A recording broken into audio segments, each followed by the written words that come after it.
Guess what? We're going to do a little reading. So I love the discussion Mama and Kelly are having on the text string.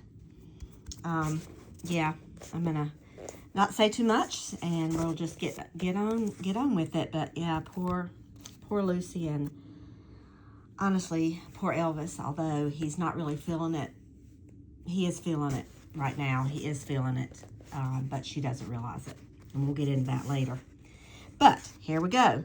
So remember, let's see where we were. What was just happening?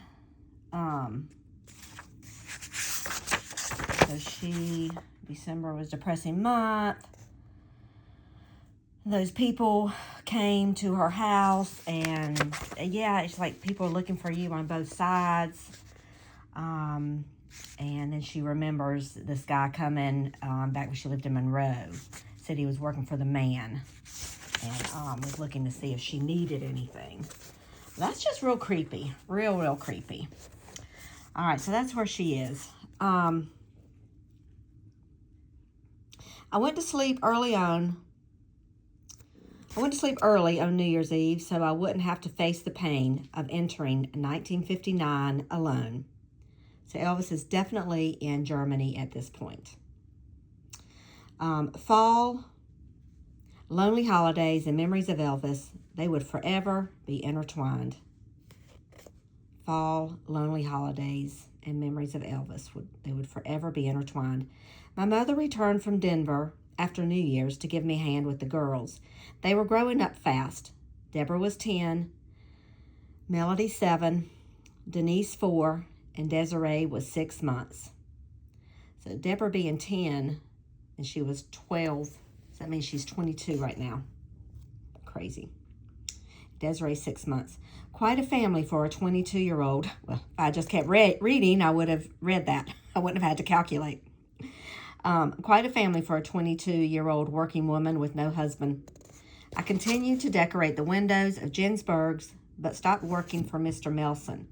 My goal was to save enough money to leave Alexandria. I wasn't having much luck. Jack, the Texan, that guy who walked up on her and she told him what she said about men and cars and her mother-in-law and all that, and she had children, and then she got on the bus and he was left there with his mouth dropped to the ground probably. So his name is Jack. He's from Texas. Jack the Texan approached me about helping him open a boutique he had purchased. I thought it strange that a man in the oil business would suddenly want to sell clothes. He offered a good salary, about $100 a week, and a chance to travel to Dallas and New York to purchase the lines. I didn't accept at first. I eventually caved in to necessity and agreed. My plan was to work long enough to save the money needed to move to California and become a singer. Still dreaming, surprisingly enough, Mr. Wayne called a few times and reiterated his offer to help me get established on the coast. I told him my plans, but said it would take time. That's another thing, is if she had taken John up on his offer, she could have moved on to California already and lived in his house in Newport. And he offered her a job, which was probably going to be somewhere in the TV industry, probably working for him, doing something, promotions or something like that. And she could have just waited for Elvis. And he, I'm sure, would have had a room, and her mother could have come, and she should have done that. To me, that is what she should have done. Lucy. Anyway, she should have taken John Wayne up on his offer and lived in probably a really nice house in Newport, California, and just waited for Elvis to come home. And she would have been making money, and she could have paid the $500 back to the guy in Monroe and been far, far away from that man. And anyway, she would have had a different route, and I think she and Elvis would have eventually gotten together when he came back to California. Anyway, I told him my plans, but said it would take time. Opening a new store was hard work. I hired a woman from Ginsberg's, Delphia Price, to help me. The trips to the fashion shows in Dallas and New York were fun. Meeting the top designers and selecting the best numbers was exciting. Desiree was at my side almost everywhere I went, even at work. I was afraid someone would kidnap or harm her. She was a most unusual child. Her black hair hung past her shoulders, which was not normal for a baby. Her hazel eyes followed me everywhere. Her face was a miniature of Elvis's. "I can't believe this baby," the housekeeper said. "She's perfect." That's because she was born of love, I thought. The store was coming along nicely. Civic leaders and JC types visited. Jack was respected in those circles. One day he announced that he was resigning from the oil company to go into the clothing trade full time. That upset me. He was depending heavily upon me for all the decisions, and I viewed the job as temporary. We should have been training someone to take over for me, but he wouldn't listen. Opening day arrived, and we put on a beautiful show of luxurious silk organzas and black capes sprinkled with rhinestones. My sense of fashion came from Dave Silverstein in Monroe and out of the necessity to make clothes for my daughters. Sales were good, and the store was doing well. I became even more detached, longing to go away and prepare for Elvis's return. One day, a group of about 8 men entered the store. Delphia walked upstairs to the office and said they wanted to see me. None were recognizable. "You're the same person who used to dance on KNOE, aren't you?" one of them said. "We saw your picture in the paper. You're a great dancer." My photo had been used in some of the store's advertisements. I objected, but was talked into it. This was the reaction I sought to avoid. I thanked him and changed the subject. Jack was standing off to the side, frowning. We both waited for the men to get to the point, but there wasn't one. They just wanted to gawk. All this because of a tiny television show in a small town 5 years ago? Things were peaceful. There was a lot of people must have watched her, and she was beautiful. So the men were gawking, google-eyed and gawking, drooling. But she's Elvis's. Things were peaceful for a month or so. Too peaceful. Louise called and told me that she had heard from the man, and he wanted to see me and the children. She assured me that she and her husband would be there the whole time. I dreaded it, but agreed.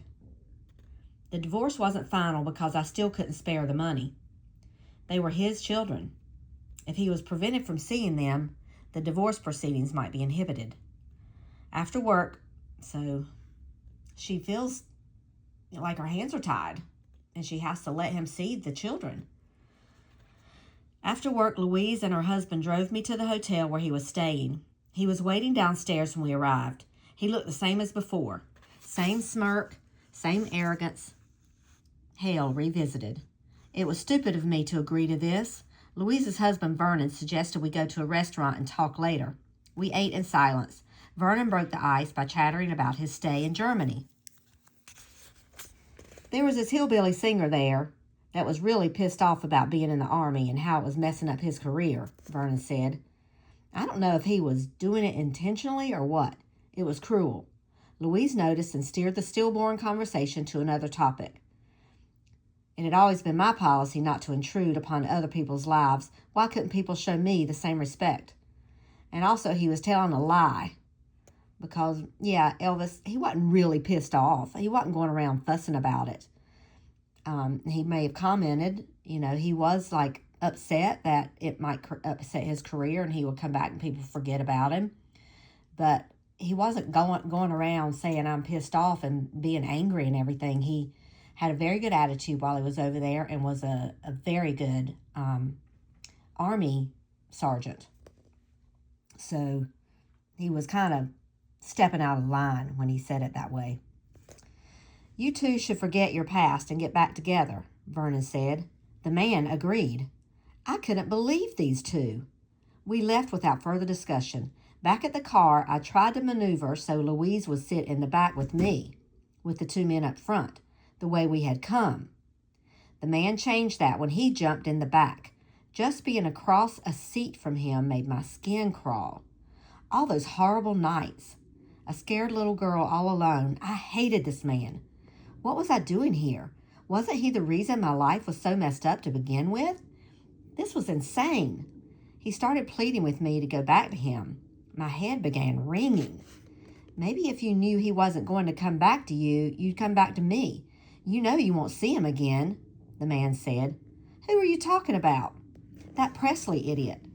Don't mention his name. I don't want to even hear his name on your lips. And as far as I'm concerned, you don't deserve to see your children. You don't care if they starve. And don't you ever come near me again. Just the thought of being in the same city with you repulses me. You're a criminal. You should be in jail for what you did. The hate boiled in his eyes. That same murderous hate I saw so many times before. Only we weren't alone anymore. What could he do? I underestimated his sickness. He grabbed my arm and twisted it behind my back. Stop the car, I screamed. Vernon kept driving. I screamed louder and my sister begged her husband to stop. He ignored her. I hated him for it. Stop or I'll jump out, I screamed. Can you believe this? Oh my God, this Vernon man is terrible. Just do as you're told, Vernon said. Oh my God. My head felt like it was going to explode. I had to get out. I pushed the door handle and jerked my arm free at the same time. The next thing I knew, I was rolling over and over down the shoulder of the road. Then I passed out. When I opened my eyes, there were people standing over me. I started crying and screaming, Don't let him touch me. Please don't let him touch me.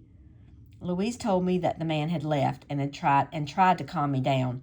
My arms and legs are scraped, bruised, and bleeding. She took me back to the car and drove me home. I went straight to the bathroom and began treating my injuries. The gauze bandages, the iodine, the sting.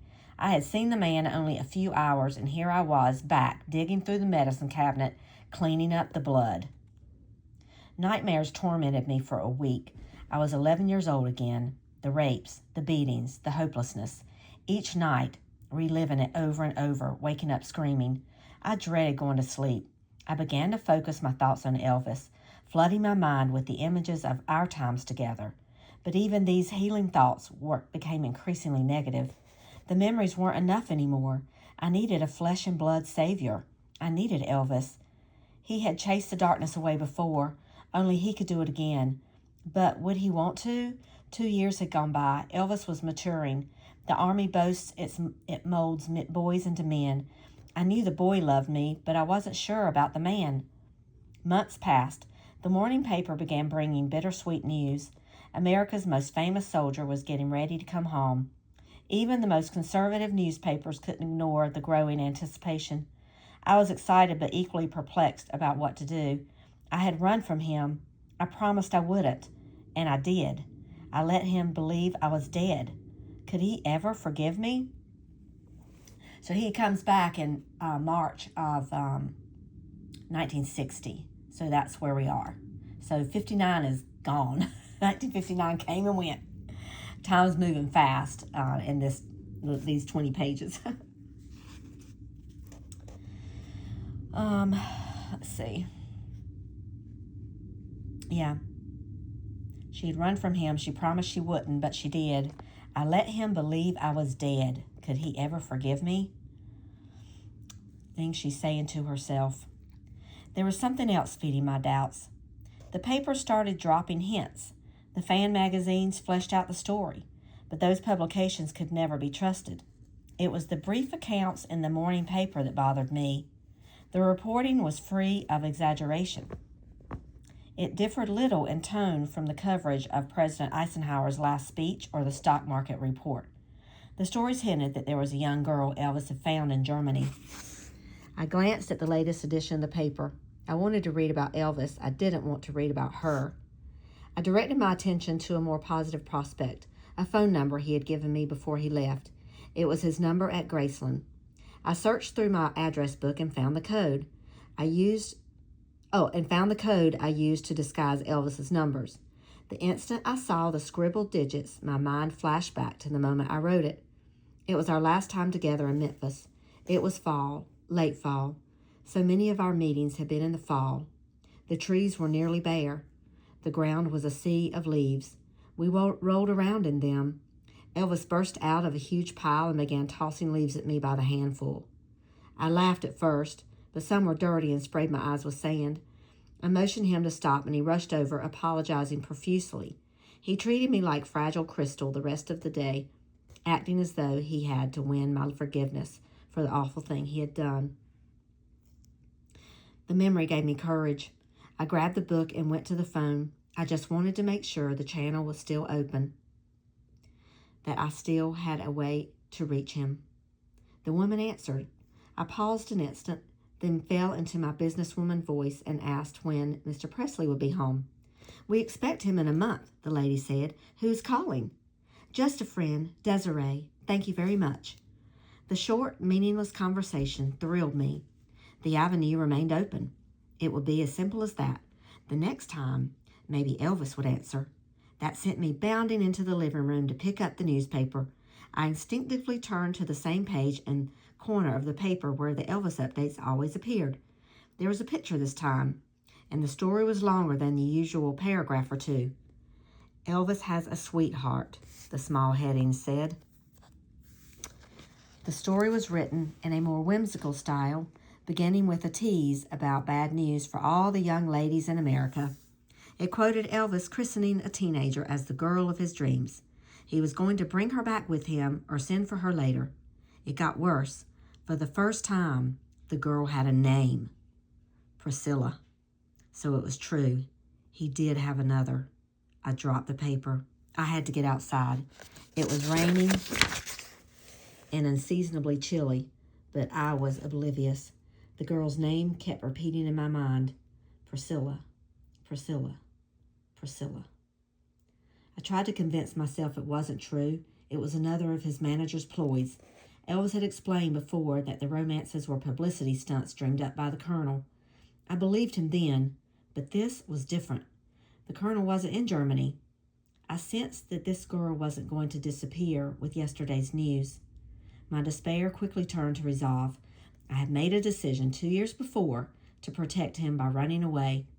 I would continue to stay hidden, and I could never tell him about his daughter. He was moving on with his life, finding new romances and gearing up to reestablish his career. Desiree and I couldn't interfere. I had to accept that. Here she goes again, talking herself out of it. How many times does she do that?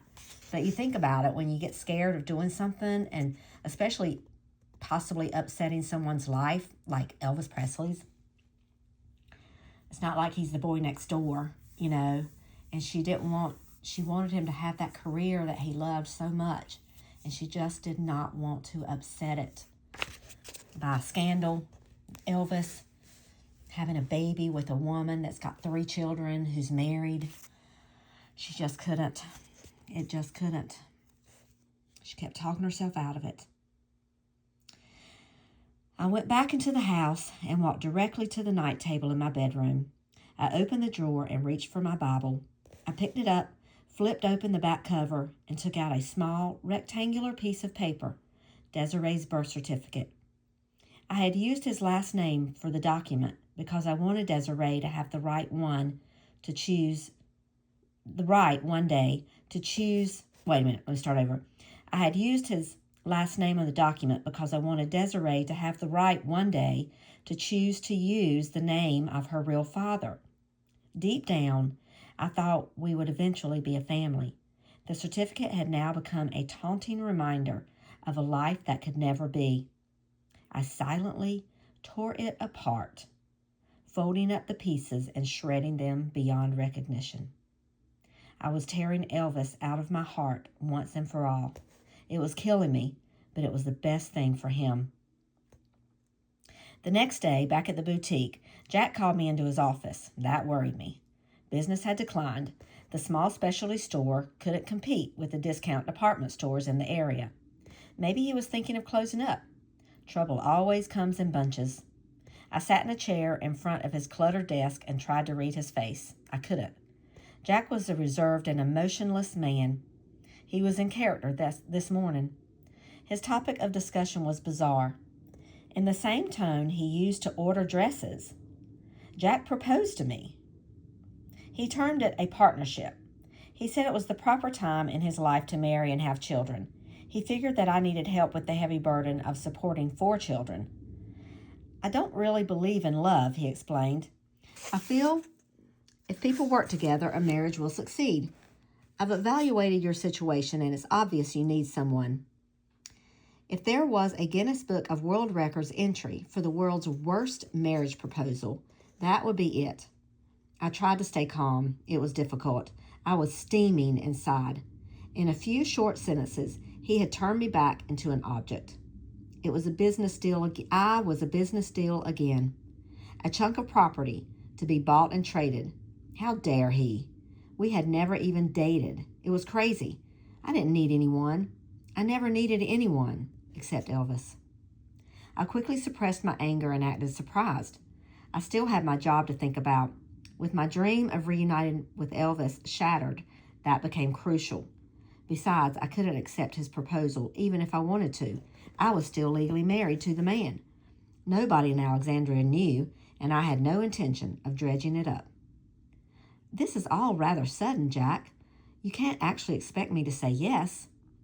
He responded that I should give it some thought. With that, he dismissed me. The meeting had ended, and I was back in the display area checking the latest fashions for unsightly wrinkles. Can you believe that? Goes for a meeting, he proposes, and now she's back.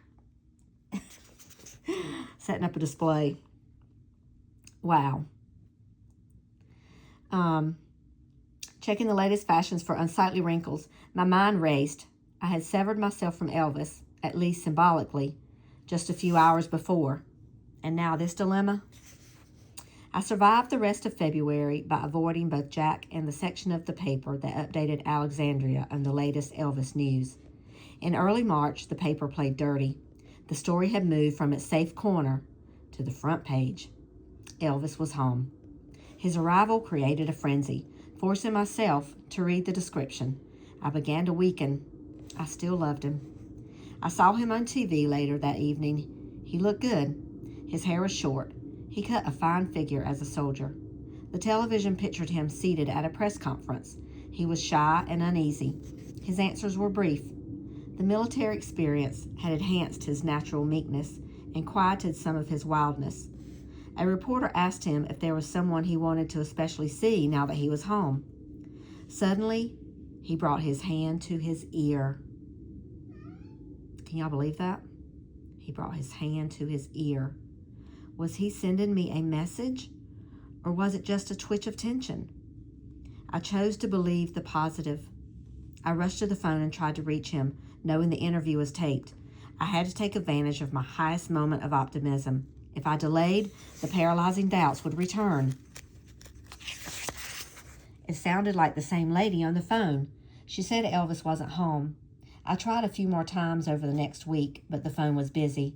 My rush of anticipation was dashed by the irritating sound of that busy signal.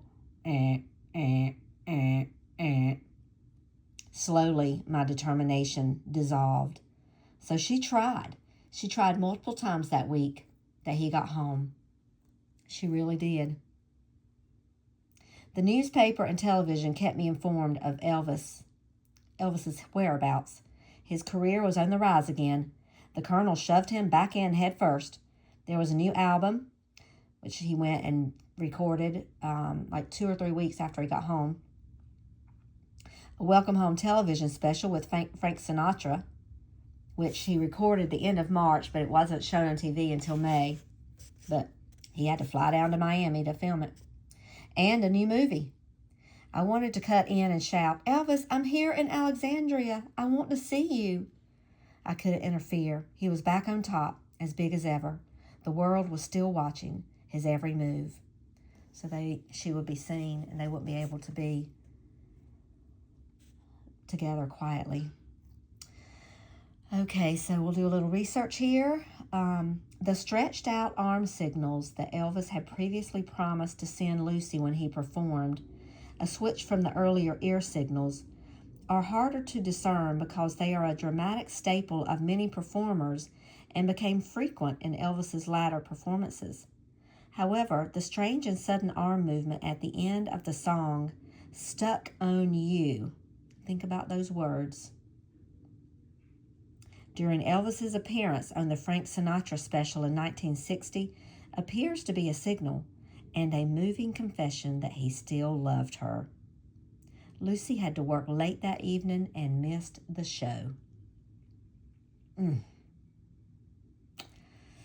Gosh, I'm going to find that and I'll show it to y'all. I've seen this before, and to me it looks like he's pointing to his quartet background singers, but it is a little odd how it all of a sudden he just does it. But, you know, that's kind of the way it was with the hands over the ears. You know, is he putting his finger in his ear so he could hear better, hear himself sing, or... But it almost doesn't look like he's doing that. It's like he's putting his hand up to his ear. But, yeah, can you believe he put his hand up to his ear? I got to look for that interview when he came back from the Army. Let's see how much more we have. Oh, my gosh. I got 10 more pages. I think I'm going to stop here so it won't be quite so long. I've got dinner cooking in the oven. But there was something I was going to say. Oh, all right. So one thing I wanted to say about him coming back from the Army. So Anita Wood was his Memphis girlfriend, and he stayed with her the whole time he was in Germany. They talked frequently on the phone. She wrote him letters. He may have written her one or two. He was not a big writer. He didn't write a whole lot of letters. But he did see a lot of German fans, a lot of girl German fans. He went to Paris once while he was in the Army on leave. And why would you think he would go to a French city? And what did he do while he was in the French city of Paris? But go to some of the shows where they had the French dancers. And, you know, a lot of people do that, so it doesn't seem out of the ordinary. And Paris is a big city, so it seems very, you know, like nothing to talk about. But then knowing Elvis's history with Lucy, who was a French dancer, and he loved to hear her talk. So, I don't know, it just kind of falls right in place. But, so anyway, so he meets Priscilla towards like the last 5 or 6 months, 4, 5, 6 months while he's there. This guy he doesn't. Priscilla actually approaches him because she knows that so Priscilla's dad is stationed. She's from Texas. Her dad is in the Army. He's like a general, colonel, something like that. And they ship him off to Germany. And so she knows Elvis is out there. And so she finds out that this man that works at the, I forget what they call it, but it's the place where all the people with high ranks can go and hang out. There's a guy that works there. He's like a DJ, and she finds out that he goes to Elvis's house, and so she actually approaches him and says, "Will you take me there?" So he does, and so they hit it off. But Priscilla, Elvis, they say, was like shocked when she walked in the door and so he saw her, because two things. One, he kind of had a little crush on the lady that was his lead in Love Me Tender, Deborah Paget. And so Priscilla had watched that movie, and she had fixed her hair in a little side ponytail, like Deborah Paget would wear. She had dark eyes and dark hair like Deborah Paget. But who else has dark eyes and dark hair? Lucy. And so he would say that she looked like his mom. But I don't know. He knew her a lot more when she was younger. I'm used to seeing pictures when she's older. So anyway, they said he was pretty much off his rocker when he met Priscilla, and he thought she was an angel. Doesn't she look like an angel? And he would talk to her about, you know, I don't know if people are going to remember me when I come back, and you know, my career is probably shot. And she just would listen. And anyway, he was swept away by her beauty. And but Anita, his cute little blonde girlfriend, was still back at home. So when he left Priscilla, he came back home to Anita. But I try to think, this is so funny. When he came back in March, early March, and the day he got back to Graceland was March 7th, 1960. So on my birthday, he arrives back in Graceland after being in the Army. But 3 years before I was born. But anyway, I just try to imagine him coming back after his mom had passed away. And he told his family, don't move anything, leave all of her stuff just as it is. Like, don't move anything off the dressers, don't move anything in the closet, don't move anything in the drawers. You keep all of her stuff, all of her jewelry, keep everything just as it was. So I just imagine when he came back and he walked in, he was saying hello to everybody, but then there came the time when he went into her bedroom and started going through all her stuff. So I'm sure there was a couple of days, and that he just did that. And then 2 weeks after he got back, he had to go off to Nashville to record some music because RCA said, we want more music, we need music. And so he did that, and then he was off to Miami to film that special, and then he was renting the roller rink to take his friends, and they were going to the movies, and he was just catching up with all of his friends from home and the fans. And then he's off to California to film GI Blues. So, and all this time he thinks that Lucy is dead. So, but as we'll find out, he's not really sure. So, it's one of these things where he may have had a sense, because I think I told y'all one time, Elvis had the sense about people and a sense about things that were about to happen. He just had like the sixth sense. It was a gift that God gave him, and he was able to. So I think he sensed that Lucy was not dead, even though he was told that she was. And so now that he's back, he might start looking for her again. But anyway, I'm going to finish now and go check my dinner, and I will talk with y'all later. All right, bye.